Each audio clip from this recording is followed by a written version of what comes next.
On today's DNVR Broncos podcast, we are talking about the important position of the Joker and how valuable it is to Sean Payton. Is that Sean Payton's number one priority this offseason is getting an elite Joker?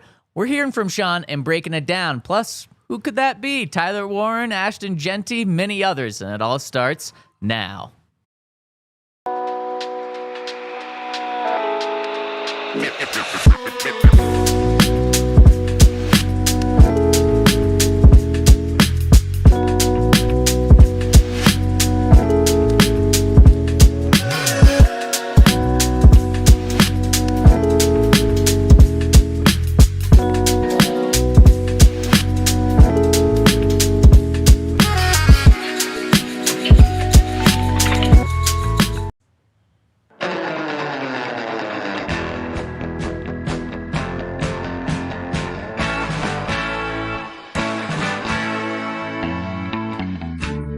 We've got to start off the DNVR Broncos podcast with an awards segment again because the Broncos keep bringing home the awards, and we're going to do that live from the Toyota Lounge, driven by your local Front Range Toyota stores, presented by Bet365. Use that code DNVR365 when you sign up. Deposit $10, place a $5 bet. You're going to get $150 in bonus bets. And we are the DNVR Broncos podcast with Super Bowl 50 champ Todd Davis, Henry Chisholm. You hear behind the camera, and Zach Stevens rocking and rolling with you today. Fellas, how we doing? A little hump day action today. It's hump day. That means it's Wednesday, right? Yep. Will we get some hump day action? Who knows? We'll see. Odds it's like a coin flip. Weather's not great. Hump day's a good day, right? Usually. Like you're making it through your way. We got some hump day action because we got some good news Let's coming down the wire literally as we started this show. And the awards segment today is going to our guy, Pat Surtain II, who, fitting that he's the second because he is bringing home 2 awards this morning. Earlier this morning, he was named the AFC Defensive Player of the Year by the 101 Awards.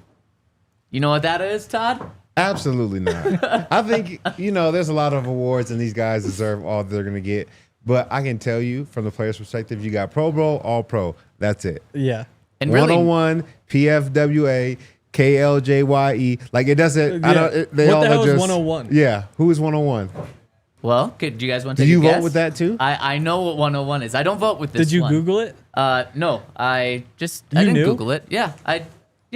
It is I don't even- The radio station in California? Exactly. Yeah, the radio station in California gave Pat Surtain. No, Wow. it's not that. Oh. It is a collection of 101 broadcasters and sports writers that cover the NFL that give this award out. We All right. need to start Are you giving out guys in awards. this? Are you guys in this? No. Then I don't. It's not If I got valid. invited, Thank you. I'd say no. I appreciate. Yeah. If I got invited, I would say yes. I'd be like, no, I don't know what 101 is. One of your guys must have just died if there's No, an you would opening. have. You It's would do it. 101. You should do it. Maybe. If you got an invite. Maybe. I think we just need to start giving out our own awards. Well, Yeah. of course. Because then The 3. when we say We'll give out from the 3. NFL All-Pro team, Yep. then everybody in the country will start their podcast by saying, guess what? Josh Allen, he's on the DNVR All-Pro team. Yeah. Yeah.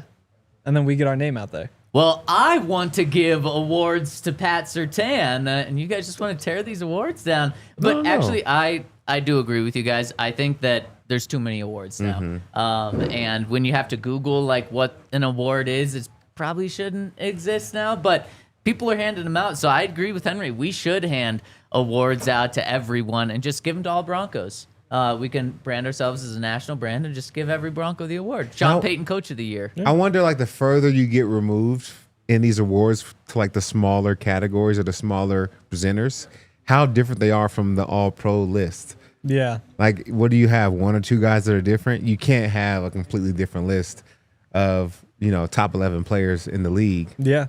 And that's That would be why crazy. And that's why this award, and not just this individual award, but when these awards come out, actually do kind of mean something, because it means that Pat Surtain is going to be named the Defensive Player of the Year, the Defensive Player of the Year from the NFL, like the From the award AP. that you think of.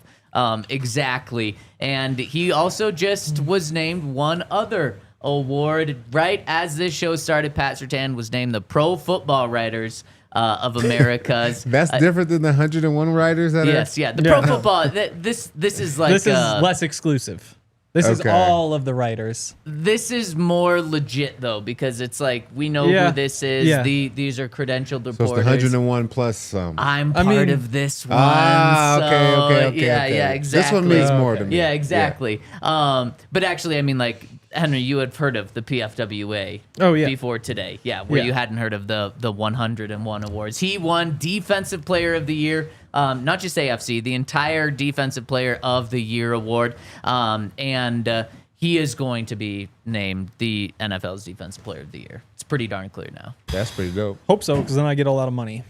Let's is it go. still too late to take the odds? What is it, Yeah. minus 10,000? They don't allow you to bet anymore. Now that really? the ballots are in. Yeah. Oh, yeah. I know because I checked. Yeah.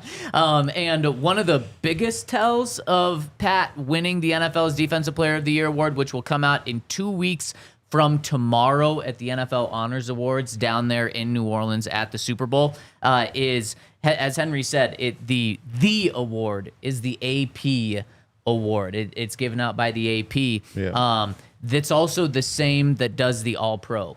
And so if you're a first-team All-Pro, you're likely going to be a front runner for this. And Pat Surtain was the number one cornerback from the AP All Pros. So unless TJ Watt jumps him, I mean, he's going to win that award. As That's he pretty should. dope. Yeah, that's awesome. You would think. That's rare as a DB to do that. So if he does that, I think that's pretty special.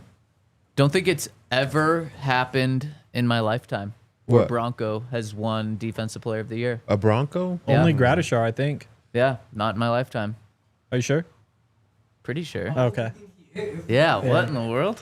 Yeah, it will be nice when the awards are done. Because that's the thing is, there's just so much. Like there are thousands and thousands of people who give out their Defensive Player of the Year, and you pick which ones you care about, which ones you don't.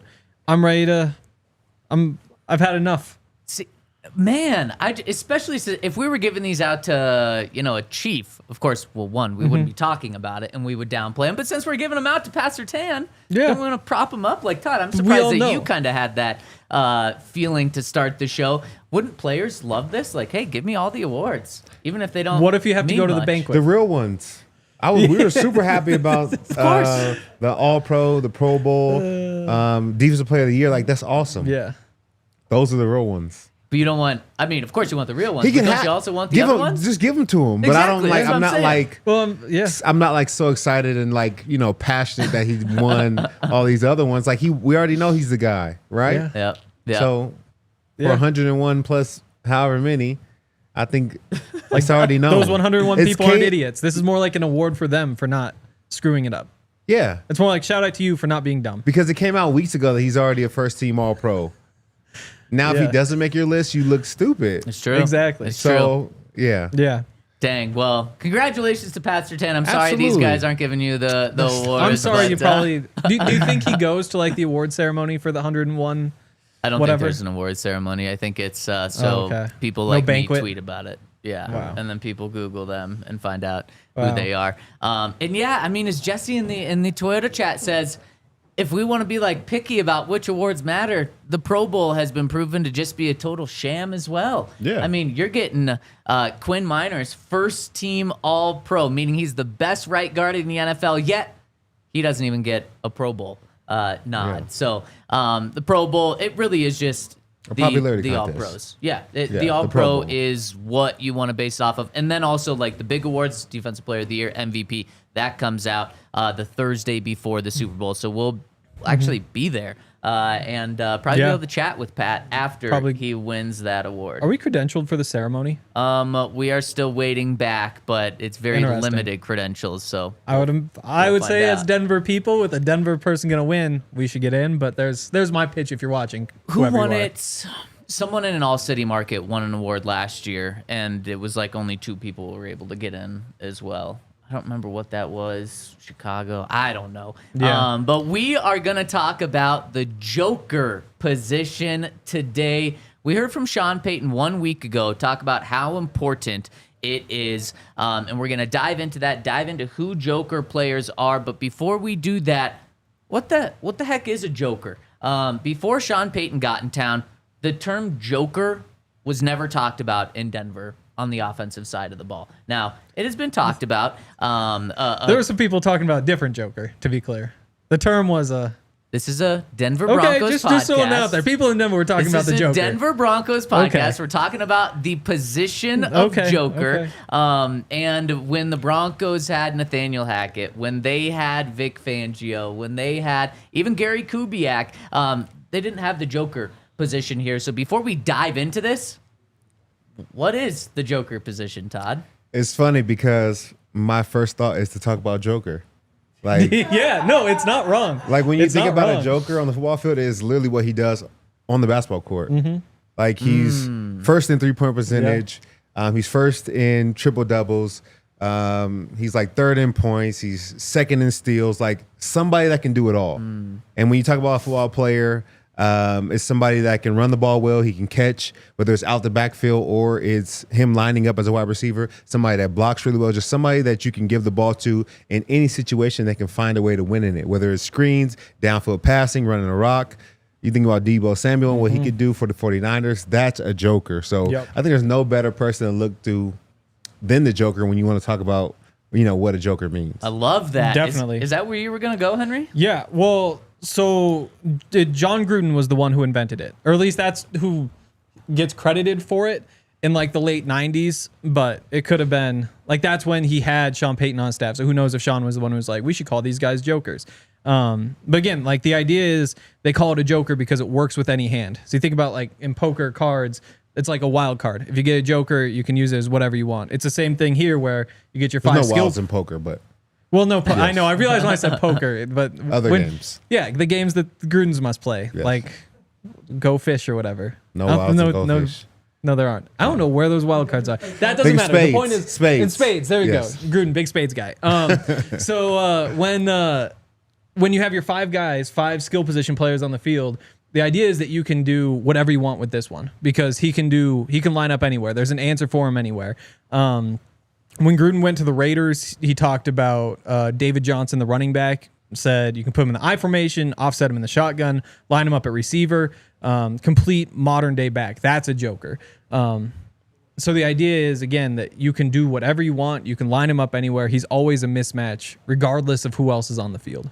Exactly. So it's a guy that can be anywhere and do anything on the offensive side of the ball. And Sean Payton might know the Joker position better than anyone, maybe even better than John Gruden, who invented the position. And let's hear from Sean talking about this position after I give a shout out to our friends over at HelloFresh, where HelloFresh might just be the Joker of meal delivery services because they do it all over at HelloFresh. You like that one, Todd? I do. That was nice. Oh, thank you. Thank you.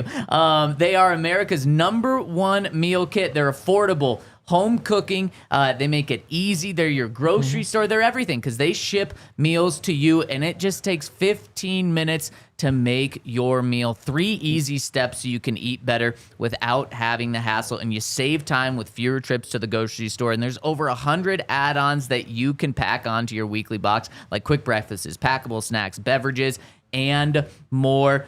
I love HelloFresh because it just shows up right at your door, and not only is it easy and convenient, but it's also very tasty as well. So if you want to get a deal, you get 10 free meals, up to 10 free meals, and a free high protein item for life at HelloFresh.com/Broncos10FM. So use that code Broncos10FM over at HelloFresh.com/Broncos10FM. 1 item per box with active subscription. Free meals applied as discount on the first box. New subscribers only, varies by plan. That's up to 10 free HelloFresh meals. Just go to HelloFresh.com/10FM Broncos10FM. Make sure to check them out. America's #1 meal kit. And shout out to Verizon, where if you're a fan of the Super Bowl, they have an awesome special for you.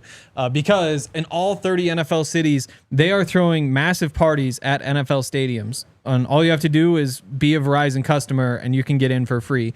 That means they're doing it in Denver, so anybody who's local on February 9th can head out to Empower Field at Mile High. The whole event will be hosted by Super Bowl 50 champion Emmanuel Sanders. They'll have live music. They'll have Miles the mascot. They'll have food from local chefs. You get to tour the locker room. You get to try your hand at a bunch of football challenges and lawn games, that sort of stuff. And, of course, you get to watch the Super Bowl from inside the stadium. This will be the largest simultaneous Super Bowl party ever, and it's free for all Verizon customers. So switch to Verizon at your local Verizon store to grab tickets and get all the details at VerizonFanFest.com. All right, so, and shout out to our presenting sponsor, Bet365. Use that code DNVR365 when you sign up. Let's hear from Sean Payton. He was asked, after being here for 2 years, how important is the Joker role in your offense? And do you feel like you have the Joker type of player on your team right now, or is that something you need to get? This is Sean from 1 week ago when asked that. Well, I know how much it can help. And it's not until you don't have them.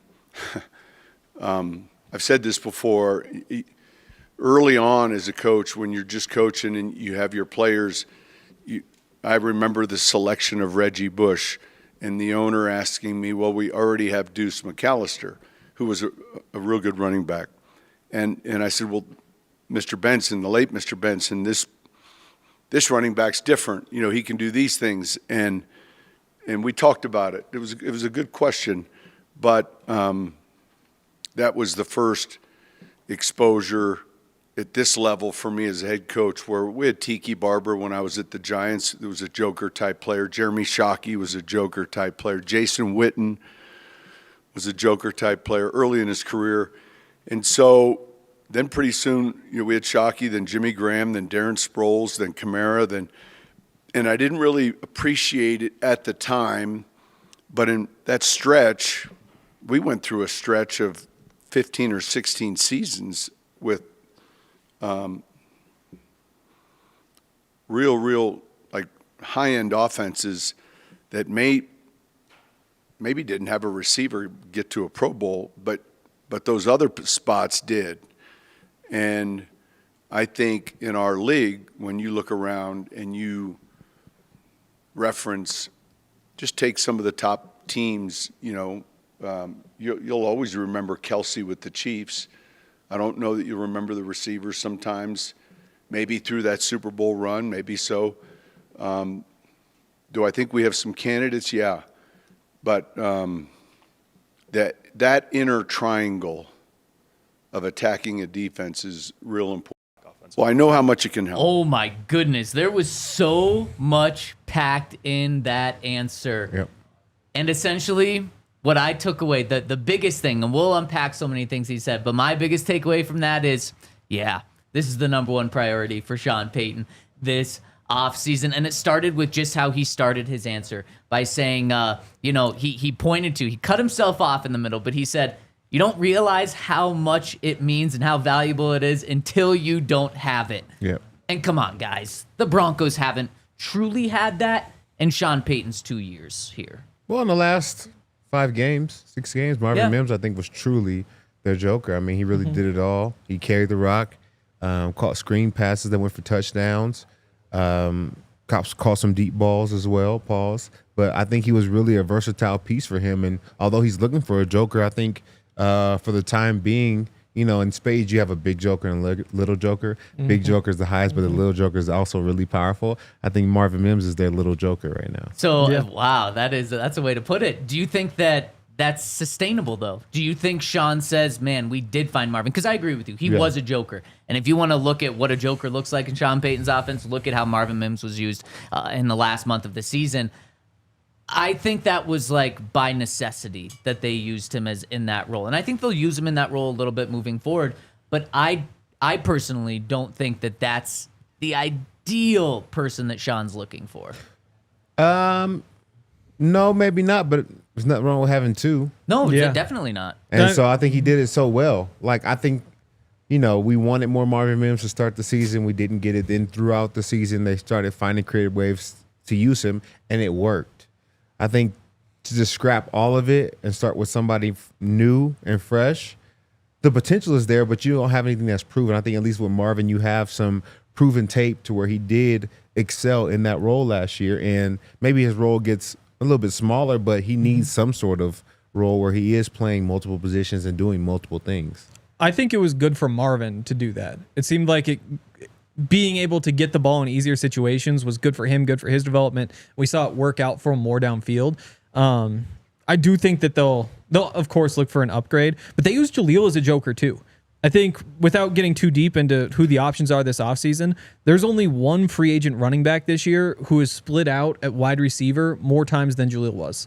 Jaleel spent a lot more time being used that way than I think people realize. And again, like it didn't work out great because he isn't necessarily a matchup nightmare. He's just capable of doing the job. And I kind of say the same thing about Marvin.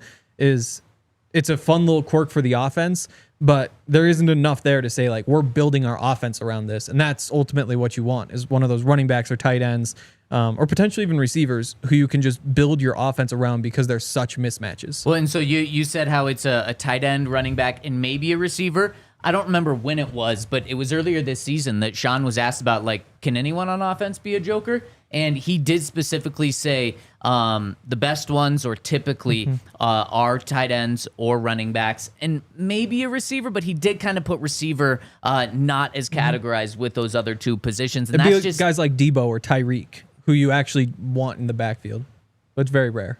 Yeah, and even, I mean, Tyreek really isn't used like that all that often in terms of like like comparing to other guys that Sean's had, which we'll dive into a second. So I personally think that Marvin will be used in that role a little bit moving forward, but that Sean still wants a true number one. Do you agree, or do you think that Marvin really will be that guy moving forward? I think they're going to add some pieces no matter what. So he'll have a role. I don't know if he'll be number one, but talk about Deuce McAllister and Reggie Bush, like one play running back and one lined up in the backfield, but really was a slot receiver. So I don't know because I think we need a dominant running back as well. So for us to find a dominant running back and also find the joker, maybe they're the same person. Yeah. But I think more often than not, that's hard to find. Yeah, that's when we talked about on the draft pod last week. But the number one need for the Broncos is probably the joker. Number two need is a running back. Like those are your top two, and they could both be running backs. You know, and after that, it's probably tight end, which also could be right up there. So, and you say Henry, they could both be running backs. They could also be the same person. That's a diamond, though. It is. Like that's top five. It's just so rare that you have somebody on the field that often. Well, I mean, Reggie Bush was for a couple of years was that guy. Yeah. Alvin Kamara was that guy. No, but even with Alvin Kamara, there was a Mark Ingram. Yes, you know? but he was, and so you still, like, I would say, even if you did get Reggie Bush, you would still need to go find. I'd say your second biggest need is still a Mark Ingram who can eat those carries. That's fair, but I mean, Alvin Kamara was a I feel like the way I interpret what you're saying is like a Darren Sproles type. Darren Sproles was not an every down back. He was purely a joker and not really a running back. Where Alvin Kamara was the joker, and he also was a true running back. He ran the ball like a true running back and then also played the joker role. Yeah. I mean, you need somebody who can play a joker role, and if he can do other stuff, that's great. But even if he can, you still need another running back because you need two new guys to be carrying the rock for you. Because you just, again, we just haven't seen enough from those other guys to say, we want you in the rotation. So that's why I say you need two. And even when you have dominant players, like, I don't know that you consider all of them jokers. Like, Derrick Henry's a great running back, but he's not a joker. Totally. And so just being able to find that player, I think, is really hard. I mean, even Saquon Barkley, I think he's a great running back, but I wouldn't necessarily call him a joker. Like, he's not running option routes. He could be, but it'd almost feel like a waste of him. You know? Like, I mean, he does do a little some of that of it, stuff. but he's not like, I think when you think about Alvin Kamara and some of those other jokers, they can hurt you just as much in the run game as they can in the passing game. And I feel like that's hard to find. Saquon can be a joker. He can be, but he's not used like that. Yeah. If you're giving him, he has been used like that. He has. His rookie season, he definitely was. I think did he catch 100 passes or he got 80 or something like that. But that's what I'm saying. Like, I agree with what you're saying, but I also just want to make it clear that joker can also be your number one running back. For sure. Yeah. No, absolutely. Yeah, Absolutely. exactly. And it doesn't have to be, though. I agree with that. Who would you feel? 89 catches. Who do you feel insane. like is a joker that the Broncos could potentially go after, whether it's in free agency or in the draft? Well, so there's a It's big a bad list. And A big bad list. bad list. I don't think it's a bad Really? list. So let's dive into that in a second. But really quick, let's just finish up with what Sean said here, because listen to the number of jokers he's had that he listed off: Reggie Bush, Alvin Kamara, Tiki Barber, Jason Witten, Jeremy Shockey, Darren Sproles, and Jimmy Graham. So about half of them are the running back position, and half of them are tight ends. Are those tight ends jokers? Why? Because they can play. It's a weird They can one. play in the box and they can play outside. Exactly. Because they're not running the rock, but maybe it's because they could line up on a DB. And that's the thing, is that I feel like the blocking sometimes gets ignored when people talk about joker tight ends, which is a strange thing. But so the first one Gruden says was Kellen Winslow back in the day, who, they say he was as big as an offensive. He was a receiver in a tight end's body, and like he would say, I can get as deep as a wide receiver just as fast. And so you have that guy who's like the freak in the seam, but I don't know if you need to add the blocking to it. I would think you have to, but then the examples they don't always. Oh, yeah. I think Jason Witten was a blocker. I think Jeremy Shockey was a blocker. Jimmy Graham, no, Probably definitely not a blocker at all. So I Jimmy. think that shows that it's something you can have, but you don't have to have for this role. Which is just kind of strange. But you can also, I feel like any of those three guys, you could line up at fullback, H-back. Not often, but then have them leak out of the backfield, and you try to get him matched up. No offense, Todd, on an inside linebacker, and then get that matchup there. Jimmy Graham's just the seam. It's a different beast coming out the backfield. I don't know if they have skills like that. They have all the skill in the world to play tight end, hand in the ground, or go stand up. But I think coming out the backfield, like, that's why it's usually only wide receivers and running backs that do it. You need a certain type of speed and agility to even get into your route.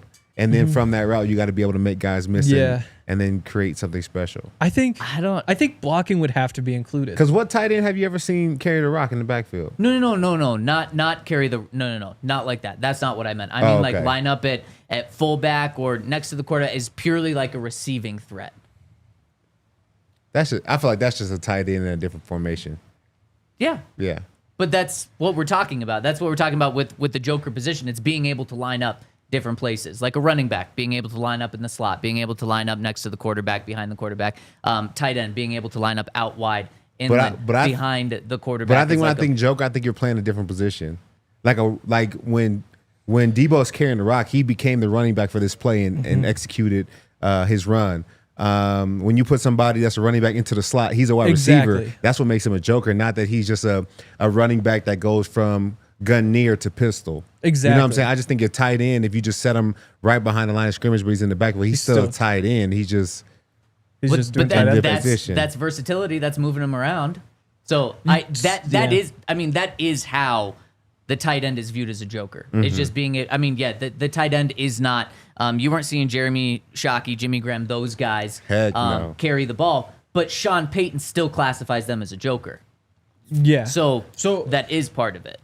Which is the weird part, because again, I think blocking has to be included for a tight end. Otherwise, it doesn't make sense, because the idea is you're getting a mismatch. Well, Sean tells you that that's not the case because of Jimmy Graham. I know, but that's why it doesn't make any sense, is what I'm saying. Travis Kelce. Exactly, because there has to be a mismatch there. Like, it's like your running back he can't be covered by a linebacker because he's too shifty, he's too quick. Even a safety can't cover him. You flex him out, you get that one-on-one, he's going to win over and over again.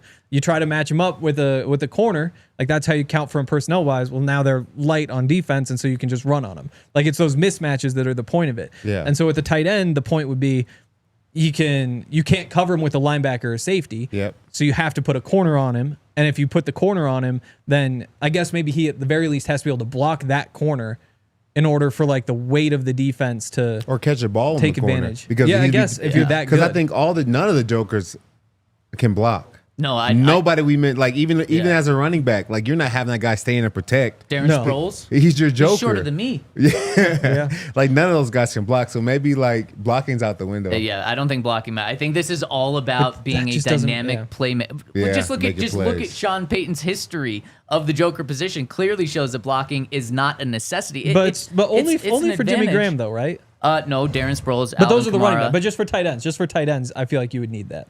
You would it. You would when not. You think about George, because when you think about Jimmy George Graham Kittle, shows that you don't need it. You think about That's George so Kittle like strange. he's the ultimate, Swiss Army knife. Yeah.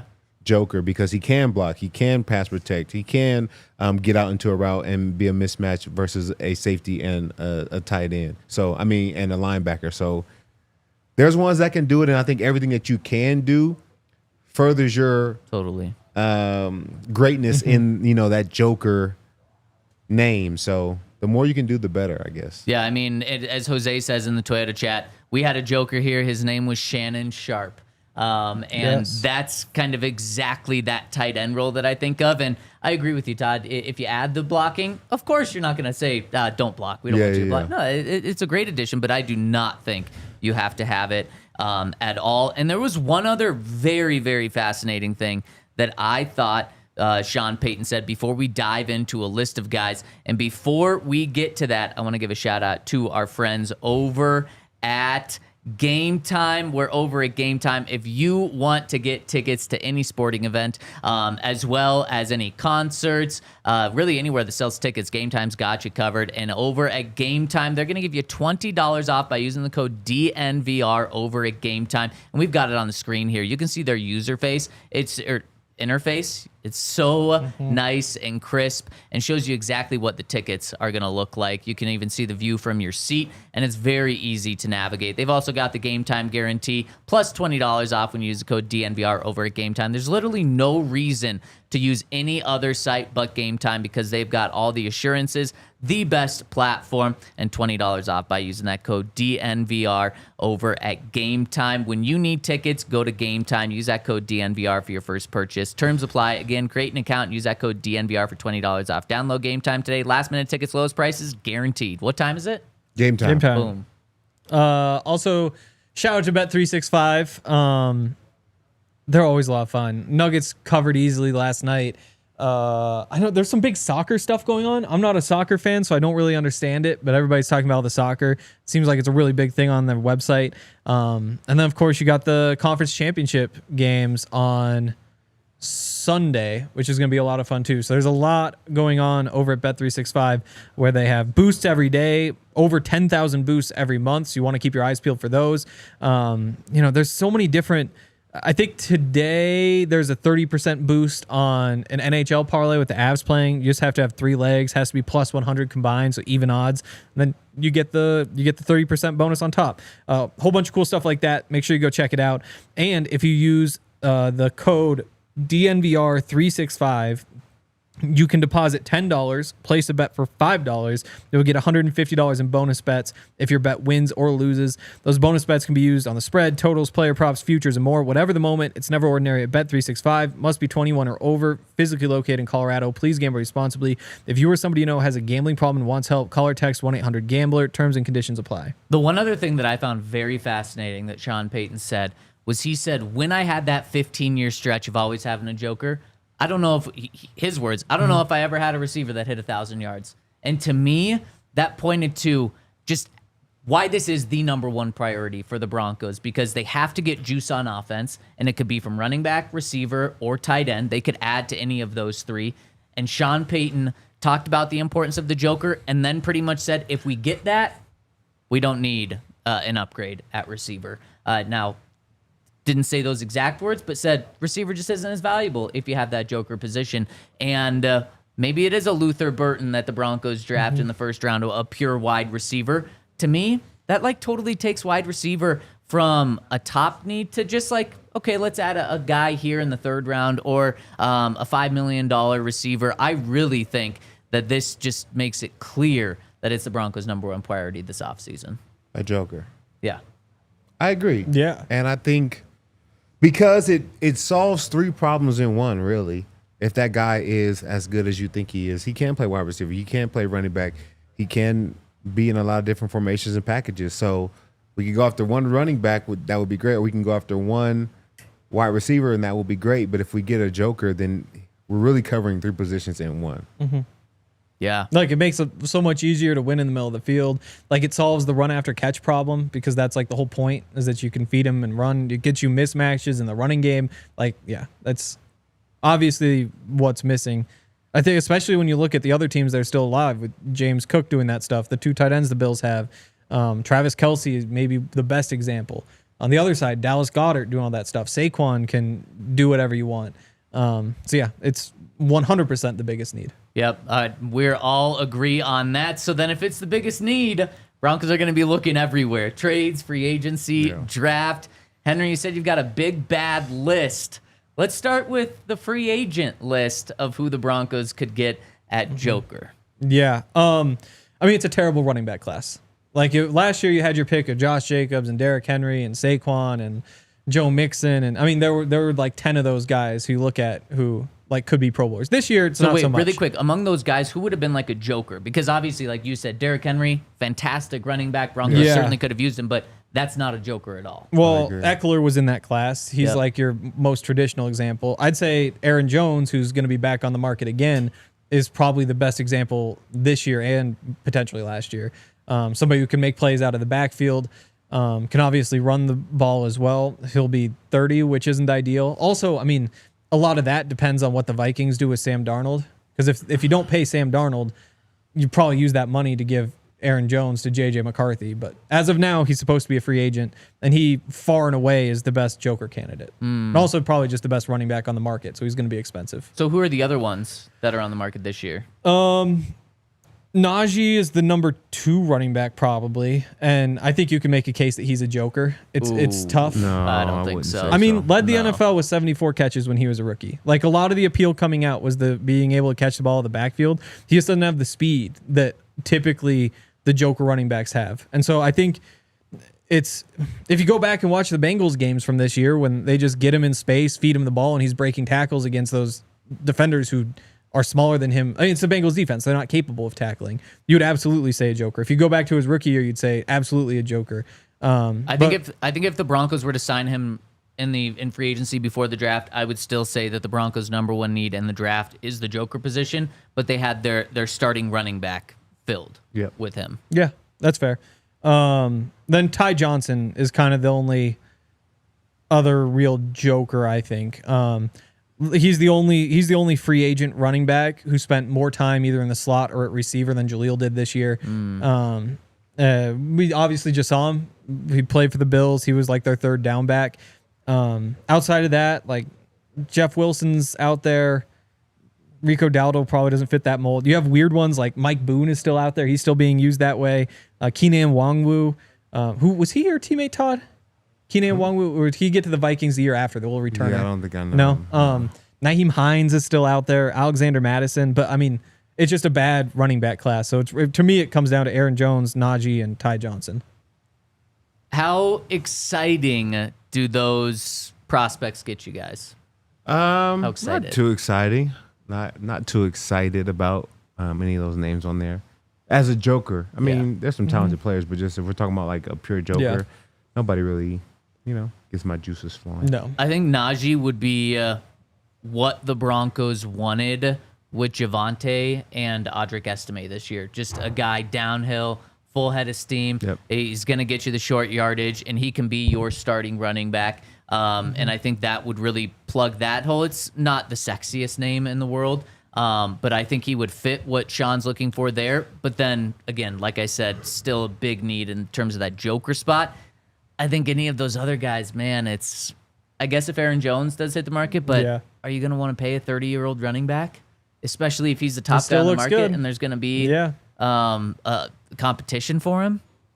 Yeah, I agree with you there, Henry. It would have been a lot easier last year. I'm pretty underwhelmed there. Yeah. Yeah. I mean, tight ends. So here's the thing. Again, this is just a terrible free agent class for tight ends. And so terrible for running backs, terrible for tight ends. Those are what the Broncos need. It's a great draft class for both, but it's just really hard to wait until the draft to address needs because that's always like trouble. But this year's tight end class, you got Juwan Johnson out there from the Saints who, he'll get you 500, 600 yards probably. From the Saints, you have my interest peaked. Yeah. Mike Gesicki put up big numbers with the Bengals. He's been one of the better receiving tight ends for a long time. Honestly, that's about it for those guys. What stinks is, though, next year, the tight end class, and some of these guys will get extended, or Travis Kelce might retire, but Kelce, Kittle, Pitts, Goddard, Andrews, Likely, Njoku, McBride, Ingram, Higbee, Fant, Taysom Hill, Jonnu Smith. You have like this insane class of tight ends. And again, they won't all hit the market, but just a really bad year because you're going to be paying double to get Juwan Johnson and outbid other teams. Well, so then really quick, Henry, when you go through those list of names that have 1 year left on the deal, I agree with you. If you wait a year, a lot of those guys aren't going to be available. What about trading then? Because if those guys don't have extensions, maybe the team's a little uncertain, especially, I mean, we've seen the Toyota chat, George Kittle's name been thrown out there. How much would you be willing to trade for George Kittle right now? A lot. A first? Would you give up 20th? You'd definitely give up a second-round pick. You'd probably have to give up a first because I'd imagine somebody would. You'd probably do it. I'd love to wait and see if Tyler Warren's still on the board at 20. But if you got to do it, I guess you probably just do it because that changes the offense. I couldn't do it. I couldn't do it for a first. He's going to be 32 years old in October. You can't give up a first-round pick for a young team. Like if this were, I don't know, let's say Travis Kelce retired last year and the Chiefs had an opportunity to trade a first-round pick for George Kittle. Like, man, this is their window right now. Sure, I think you do it. But 32 years old, as good of a player as he would be, and as much as Sean Payton would maximize him, that'd be too much. Yeah, it could be. But at the same time, like sometimes you just need to get veterans to patch holes and kind of get you to that next level. And once you're ready to elevate, I think the level we're on right now, I think I'm fine with as long as we continue to like build. We don't need to take a giant step tomorrow. And I think trading a first would mean that you're ready to make a push for a Super Bowl or a deep playoff run, and you need just one more piece. If he would do it for a second, I mean, if the 49ers do it for a second, we'll take that any day of the week. But I think there's going to be some talented players there at 20, so I'm not ready to give up that pick just yet. If you could get McCaffrey too, though. Both double joker. That would be tempting. And then why not throw in Kyle Shanahan to be your offensive coordinator as well? Yeah, I don't know if that's going to happen. Yeah. Trent Williams? Well, actually, Broncos, he'd be an upgrade. The Broncos have made a bunch of trades with the 49ers in the past. So if the 49ers actually want to get rid of some of these guys, the Broncos will be on the phone at the very least. They haven't really done it since John Elway was here. And obviously the Elway... Randy last year. What? Randy Gregory. Yeah, one, but a bunch. Like I think there's one since Elway's left. It's still, there aren't a lot of trades out there. McGlinchey? Elway left before McGlinchey, but that was free agent. Vernon Davis. Cool. That was Yep. Elway. Yeah. Oh, you had so many Somebody back of the else. roster moves that were made during Elway's time because of Elway's connection with Shanahan and John Lynch. Yep. Former teammates, and then Shanahan was the son of John's coach, so a lot of connections there. But maybe. Who were the other names that are available in a year? Kelce, Kittle, Pitts, Goddard, Wait, Andrews, slow down, and slow down, Likely, slow down. and Joku. Well, let's just go one by one really quick. Hella players. Like- Would Travis Kelce? That he won't be available. Okay. Kyle Pitts. Man, it's an intriguing one. I think that's one that you don't want to give up too much for. I mean, I might. The guy, we saw him put up 1,000 yards as a rookie tight end, which is just an insane thing. And I get maybe hasn't lived up to the hype. But again, like he had a super disappointing year. 602 yards and 4 touchdowns. Like he may not be generational like everybody thought, but he's by far the Broncos' best tight end if they had him. Yeah, I mean that's Noah Fant. And how much do you value that if he just tapers off right there? Yeah, I'm not trading a first or a second for that. Probably not. But Maybe do a third. Yeah. Who else? Dallas Goedert. Yeah. He's one of the 3 best tight Very ends good. probably alive. Ravens have Mark Andrews and Isaiah Likely next year. We don't want Mark Andrews. No, That's the thing. Because The Ravens might not want Mark he does Andrews. that, and then everybody starts like posting clips from the past, where it's like the game against the Steelers early in the year when they clinched the division, and he almost dropped it in the back of the end zone. And it's like this. and he's a good player too. He is. but He's a really good player. That He is. game, that was just not his game. Oh, that was a that tough was one terrible. to watch. Man, that honestly, especially imagine, it was tough from us to watch. Yeah. Imagine how tough it was for the Ravens to watch. And they do have Isaiah Likely coming up. Maybe he is a trade candidate. What would you guys be willing to give her after that performance? Are you out? Yeah, he's a little. Now when you start talking about age, Exactly, after like, that how performance, old you're is he? Like- yeah, he's like 30-something. You're like, I I don't know if the numbers have started like tapering off, but they Yeah. probably have. Like, I'm not sure financially. He's 30. Yeah. He will turn 30 before week 1 is done. Yeah. before week 1 comes I'd around. love to have him. I don't know what exactly I'd give up, but I'd be excited. Well, maybe his value just went down a lot. I mean, he hasn't been a 1,000-yard receiver since 2021. So, in being 30 years old, you're probably not getting a true joker, more of just like a good, solid tight end. A really good tight end. Not great, not elite anymore, but really good. That's what. If I was the Broncos this offseason, what I would do is go like Austin Hooper's going to be available again, and he's just an automatic 400 yards every year, regardless of what offense you put him in. We need more than that. You give him 1 year. He upgrades your tight ends immediately. If you add somebody in the draft, even better.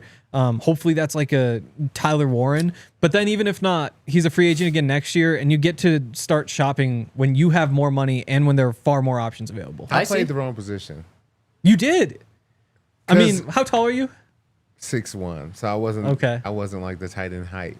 But Not quite. I just did the math. 400 yards is like 23 a game. Yeah. That's nothing. That's all it takes. That's 2 catches. That's all it takes. Yeah, and the Broncos tight ends could not find a way to do that, and haven't That's for wild. years. And I can get paid just get 400. I might just sign up for that right now. Yeah. I can get 400 yards a game. Todd, you should be 400 game. I mean, no, not a game, not because, but a 400 a year. Yeah. Sitting in zone, you can sit in zone for 3 catches a game. All you have to, especially like your linebacker knowledge. Yeah. You just sit right there in the middle. It'd be Talk easy. about I'm saying elbow, just you know what I'm saying. Give me 3. I'll be a game. right here every play. for sure. Yeah. Yeah. So he could be So he'd be available cheap. for cheap. Okay, let's dive into some of the draft guys because Henry said free agency bad, draft is good. Let's talk about these guys because I know one of them really gets me going. Real quick, Adam Troutman, Broncos leading receiver from tight ends. How many yards you think he had? 210. 188. Yeah, 10 yards a that's why game. they need It's a massive 11. upgrade. Again, massive. If they don't sign a tight end in free agency, they should probably draft 2. I think they Like- will be doing both of those. They'll be Yeah. drafting, Oh my gosh. signing multiple of those guys. And let me give a shout out to our friends over at Shady Rays, where you need to get Shady Rays, whether it's sunny, whether it's snowing, you need Shady Rays. In fact, when it's snowing, it's actually like the brightest that it is because of all the sun reflecting off of the snow. And if you use our code DNVR, you're going to get 35% off all of their sunglasses. And the cool thing about Shady Rays is they have so many different options. Whether you're looking for a sporty look, whether you're looking for a casual look, whether you're looking for a sleek look, they've got it all. Plus, if you're going to hit the mountains, they've got ski goggles as well. And if you use the code DNVR, you're going to get 35% off all of their polarized sunglasses. They have so many options, hundreds, if not thousands of options over at shadyrays.com. We love them. Over 300,000 people have given them 5-star reviews. We've all got a pair of Shady Rays as well. And the sun's back out today, so it's a time to have your Shady Rays.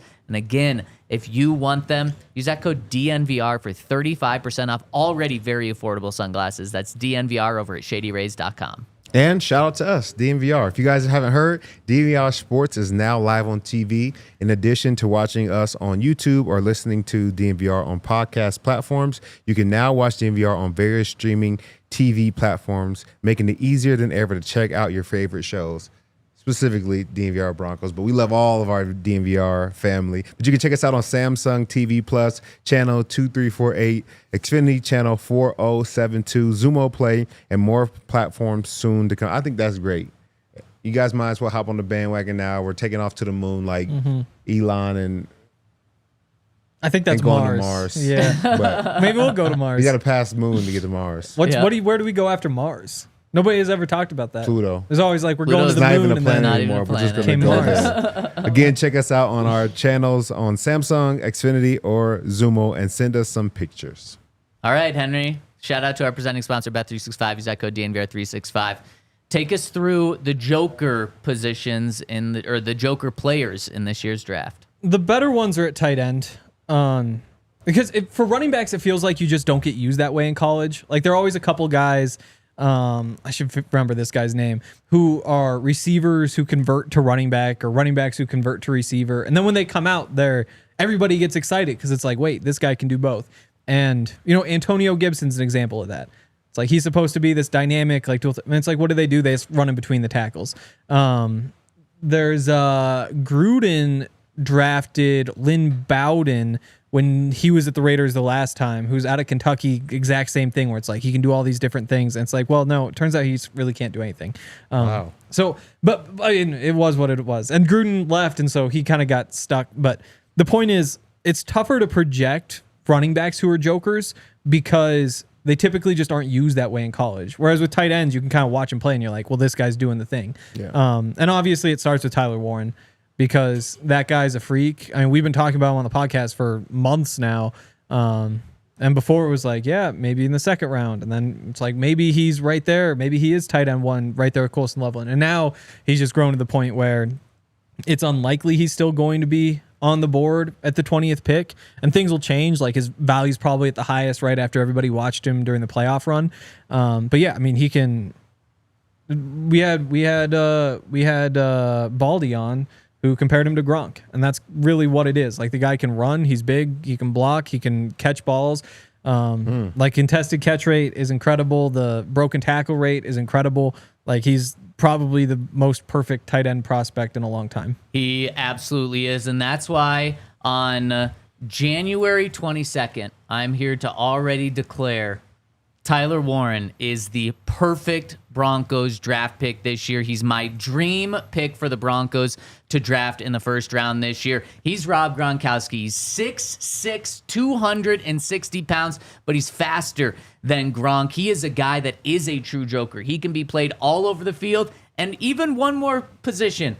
I think he can play a couple snaps at quarterback, just like Sean Payton did with Taysom Hill. He's a Rob Gronkowski, Taysom Hill mix where he can literally play all over the field. He was a quarterback in high school, actually came out thinking he was going to play quarterback in college potentially, and they said, no, kid, you're going to play tight end and just be a weapon all over the field for us. So I think Sean Payton would use him like no player has really ever been used, because he's going to be better than Taysom Hill. He's as big as Rob Gronkowski. He's fast. He can play all over the field. He can run after the catch. He can do it all.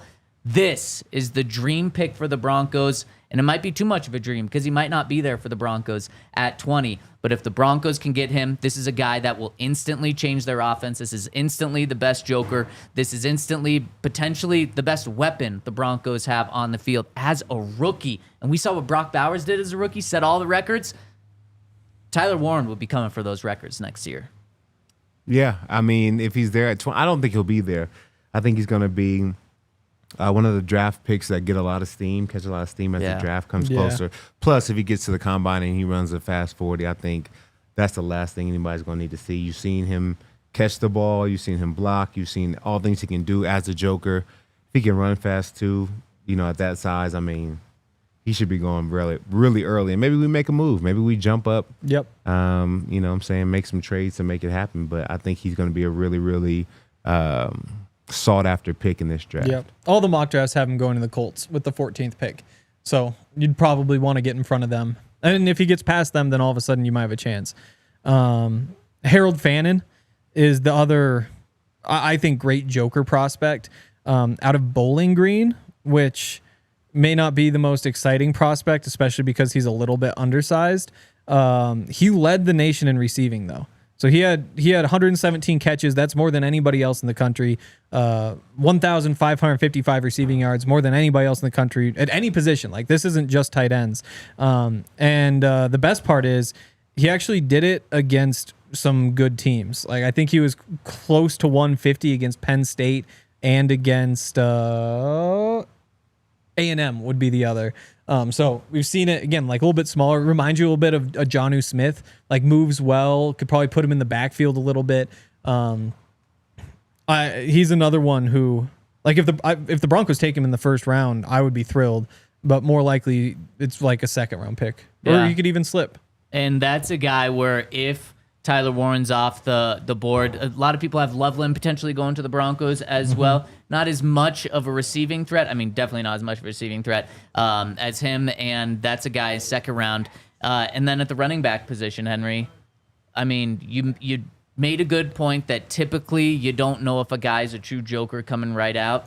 but Ashton Jeanty is Yep. 100% a real do-it-all running back. He is a joker. He can do everything. He had over 500 receiving yards 2 years ago, along with 1,300 rushing yards. And last year, we obviously know what he did. Over 2,000 yards, was so close to breaking the rushing record in college football history. This guy is explosive, dynamic. He might go top 10, but he might also be there at 20. He is a guy, and this is the guy that I was referring to earlier when I said you might have your starting running back who's also your joker. If you get Ashton Jeanty in the first round, you're not going to be afraid to use him. You're going to use him all the time. He's never going to leave the field. He's going to be out in the slot at times. He's going to be at running back. He's going to be motioning. He's going to be doing everything in Sean Payton's offense. Yeah, I mean, who do you think is better? You still think Tyler Warren would be a better choice for the Broncos? I do too. I think that's just he's a more unique gem For to sure. find.